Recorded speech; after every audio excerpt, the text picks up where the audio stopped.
जो सही समय पर सही तैयारी नहीं करता उसे तो फिर बाद में रोना ही पड़ता है। तो भैया समय समय पर संत महात्मा आते हैं, विद्वान आते हैं और आकर के हमको समझाते हैं कि भैया ये तुम्हारा घर नहीं है, तुम्हारा तो कोई दूसरा घर है, वहां जाने की तैयारी करो। और धीरे धीरे हमारी तैयारी करवाते हैं। तो तैयार होकर के जब हम जगतपति के पास में जाते हैं तो फिर हमको रोना नहीं पड़ता।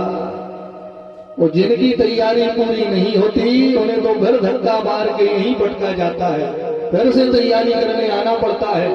और जब तक तैयारी पूरी नहीं हो जाती बार बार यहाँ आना पड़ता है। भाई हमारे भीतर कोई ना कोई कमी रही होगी, इसीलिए हम लोगों का जन्म हुआ है। अगर कमी नहीं रहती तो हमको इस जगत में आना ही नहीं पड़ता। तो जो कमी रह गई थी उसको हमें पूरा करना है।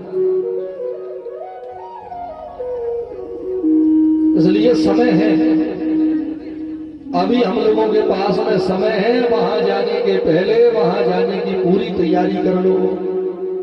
तो तैयारी कैसे होती है? देखो, जहां जा रहे हो वहां जिस जिस बात की हमको आवश्यकता हो वो साधन पहले ही जुटा लो। जैसे मानो हमको विदिशा से वृंदावन जाना है, तो वृंदावन जाने के लिए सबसे पहले तो किराए की आवश्यकता लगेगी। भाई धन होगा तो टिकट कटेगा तो वृंदावन पहुंचेंगे, और जब धन ही नहीं होगा तो टिकट ही नहीं कटेगा तो कैसे पहुंचेंगे? तो सबसे पहली आवश्यकता तो धन की होती है। अब जिस देश में जो धन चल रहा है वो ही होना चाहिए। भारत में हो तो भारत का रुपया काम करेगा, और अमेरिका में हो तो फिर भारत का रुपया काम नहीं करेगा, फिर तो वहां जो डॉलर चलता है उसी से बात बनेगी। तो इस संसार की मुद्राएं वहां काम नहीं करती। वहां जो धन चलता है पहले उसी धन को कमाओ जिससे बढ़िया रिजर्वेशन हो जाए और वहां पहुंचने में कोई परेशानी ना हो, हमको धक्के ना खाने पड़े, आराम से अपनी सीट पे बैठ के जाए। तो वहां जो धन चलता है, तो वहां कौन सा धन चलता है? यहां तो चलता है धन, और वहां चलता है परम धन। परम धन है भगवान का नाम। हम लोग गाते हैं ना, भैया यह राम रूपी धन, यह कृष्ण रूपी धन, यह राधा नाम का धन, इसे ज्यादा से ज्यादा कमाओ। वो कमा करके इसे खर्चा मत करो, इसे बचा करके रखो, क्योंकि यही वो परम धन है जो वहां तुम्हारा साथ देगा और तुम्हें सुखी रखेगा। ज्यादा से ज्यादा इस धन का संग्रह करो, रोज इसे बढ़ाते रहो। और इस धन में एक सुविधा है। इस धन में पहली सुविधा तो यही है कि इसे कोई चुरा नहीं सकता। घर से ना कोई चोर चुरावे, नित नित बढ़त सब आयो, पायो जी मैंने राम रतन धन पाया। ये राम रतन धन ऐसा है कि कहीं पड़ा रहे, कोई इसे चुरा नहीं सकता। ये तो दिन प्रतिदिन बढ़ता ही रहता है। और यही वो धन है भैया जो इस लोक में भी साथ देता है और परलोक में भी साथ देता है। तुम जहां जहां जाओगे यही धन तुम्हारा साथ देगा। तो ज्यादा से ज्यादा धन कमाओ और इसे बचा करके चलो। अब हम लोग को बात बात पे इस परम धन को खर्चा कर देते हैं। जरा सी शरीर में बीमारियां भई के हे भगवान। एक बात बताओ, मच्छर मारने के लिए कोई ब्रह्मास्त्र चलाता है क्या? तो ये शारीरिक बीमारियां मच्छर के ही समान तो हैं, इनके लिए हम अपना परम धन खर्चा कर रहे हैं। अरे ये तो प्रारब्ध से आ रही है, बुखार आ गया, जुकाम हो गया, शरीर में दर्द होने लगा, ये तो हमें हमारे कर्मों से मिला है, प्रारब्ध से मिल रहा है। इसके लिए अपने धर्म को खर्चा मत करो, इसे बचा करके चलो। बोलिए राधे राधे। धामना स्वेन सदा निरस्त कहुकम सत्यम परम धीमहि। समझो, संसार के सभी पद और प्रतिष्ठाएं ये हमेशा के लिए नहीं होती। आज कोई सत्ता में है, पहले कोई और था, आगे कोई और आ जाएगा। तो संसार की सत्ताएं हमेशा बदलती रहती हैं। संसार की ये पद प्रतिष्ठा ये स्थायी नहीं है, कब समाप्त हो जाए कोई ठिकाना नहीं है। लेकिन भगवान की परम सत्ता ऐसी है जो हमेशा रहती है। वो संसार की बड़ी से बड़ी सत्ता को एक ना एक दिन उस परम सत्ता में सिर झुकाने जाना ही पड़ता है। इसलिए अगर तुम किसी पद पर भी हो ना तो अहंकार मत करो, क्योंकि जिन प्रभु की कृपा से पद मिला है, पद मिलते ही अगर तुम उन्हीं प्रभु को भूल गए तो वह पद तुम्हारा टिकने वाला नहीं है, वो तो एक दिन चला जाएगा। उसके बाद में धर्म की व्याख्या। धर्म क्या है? धर्म प्रोजित कैत्र गोत्र परमो निर्वसराणाम सता वेद्यम वास्तव मत्र वस्तु शिवदम तापत्रयोन्मूलनम्। श्रीमद्भागवते महामुनि कृते किं वा परेरीश्वरा सत्यो हृद्य तरुद्धृतित्र कृतिभिः शुश्रूषुभिः तत्क्षणा। धर्म की बड़ी सुंदर व्याख्या भागवत में हुई है।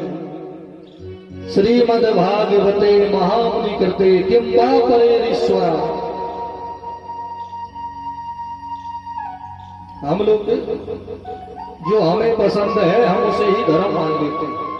मन माने ढंग से धर्म हो रहा है, वास्तव में धर्म क्या है उसका हम लोगों को ज्ञान ही नहीं है। अगर हम 8 बजे सो के उठ रहे हैं तो हमको लगता है यही धर्म है।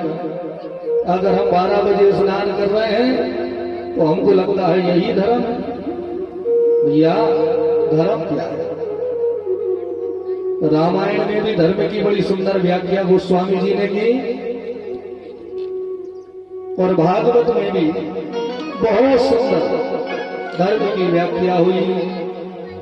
धर्म न दूसर सत्य समाना, धर्म न दूसर सत्य समाना, धर्म न दूसर सत्य समाना।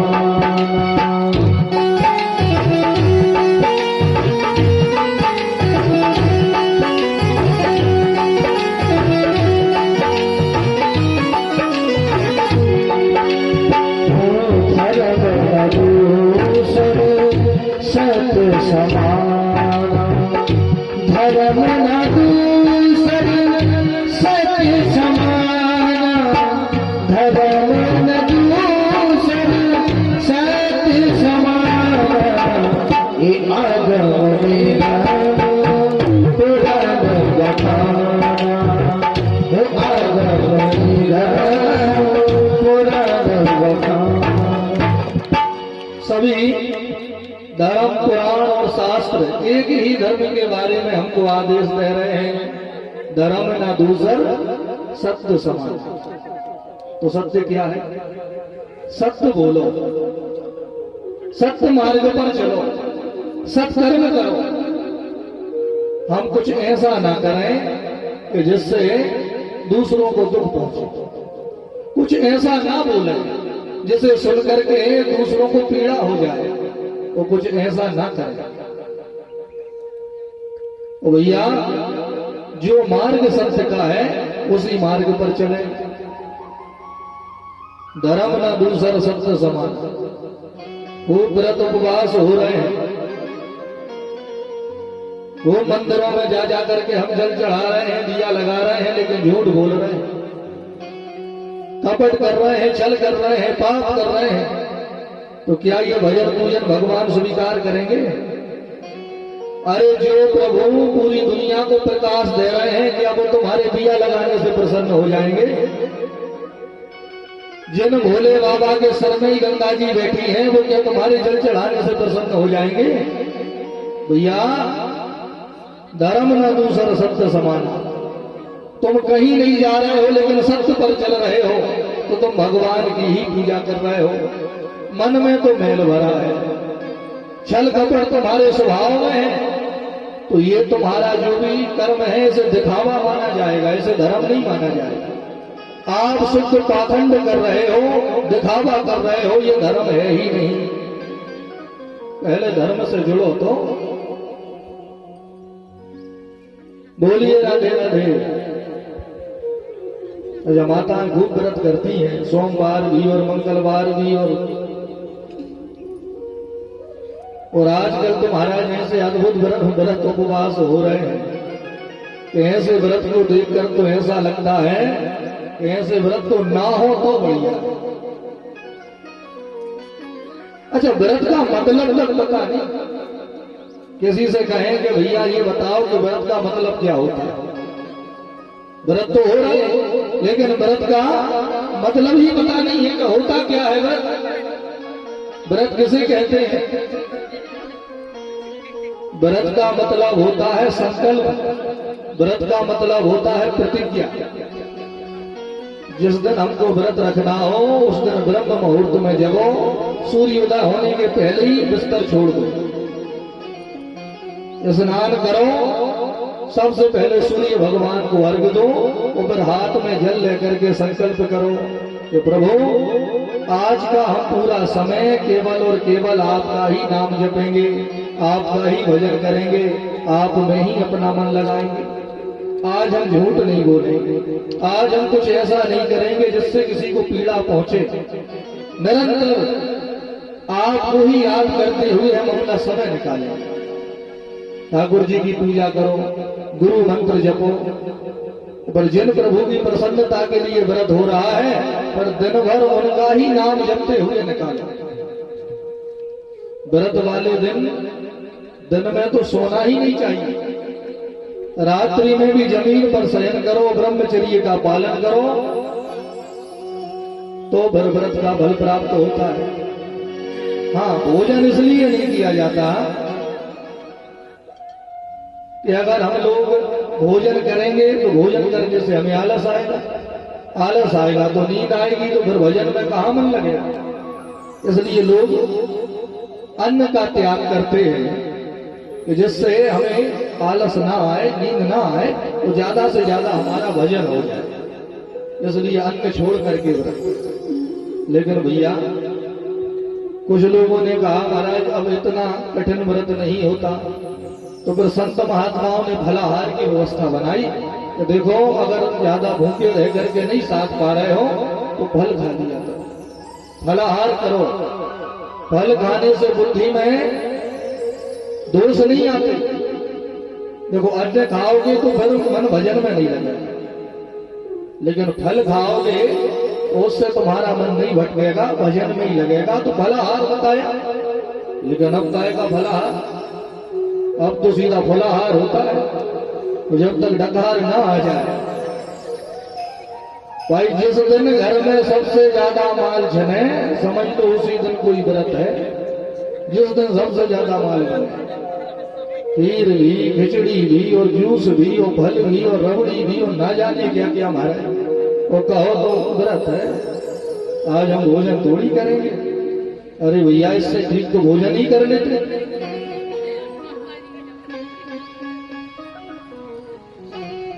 बोलिए राधे राधे। तो ऐसे व्रत करने का कोई विधान नहीं। व्रत में ना गुरु मंत्र जप रहे हो, ना भगवान का नाम जप रहे हो, ना भगवान का भजन हो रहा, ना मंदिर गए, दिन भर झूठ बोला, लड़ाई झगड़े की। अच्छा, व्रत में भूखे हैं तो क्रोध जल्दी आता है, क्रोध आया तो झगड़ पड़े।